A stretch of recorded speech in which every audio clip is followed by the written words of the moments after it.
When you put into context that we've shot down 3 objects that are still unidentified, and the president, who did give a speech yesterday at some event, still has not spoken about it to the American people. Senators who were briefed on it said the briefing was nothing that shouldn't be said to the American people. They said it was a classified briefing. They said none of it should have been classified. Most of it's already, as we always know, has already been reported. Is it the view of the president's communications team that he is equally adept in all settings in terms of communications, or are there some that play to greater strengths, some where he probably isn't as strong, etc.?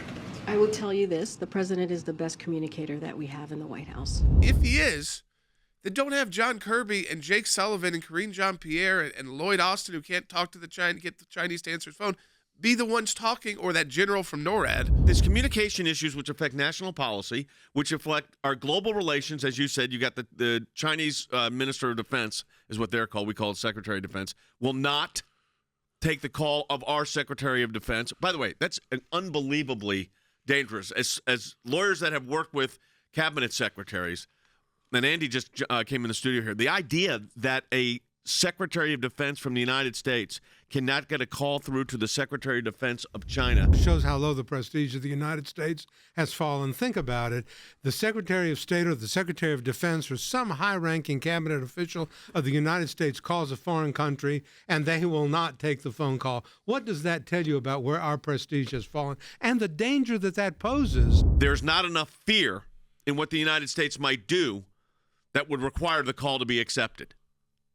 Because let me tell you this, whatever you think about the former president, if you think if Mike Espy would have made the call on behalf of the former president, the Chinese government would be taking it, I suspect so. And by the way, I'd say that with Bill Clinton, too. They would have taken it.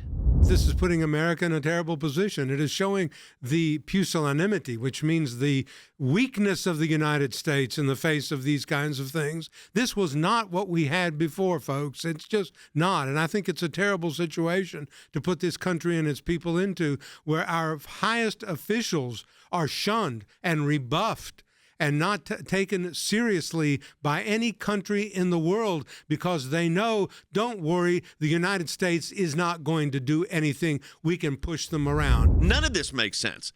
And I think that's the problem. I mean, you had that general get up there and say, do we have that domain gap? I mean, this was total baloney. It's my responsibility to detect threats to North America. I will tell you that we did not detect those threats. And that's a domain awareness gap. That is not true. We now know you did detect the threat. That's the problem. You did detect it, and you let it fly over the entire United States and did nothing. And then you got a White House that cannot communicate. There certainly have been presidents that have been. You would put them forward.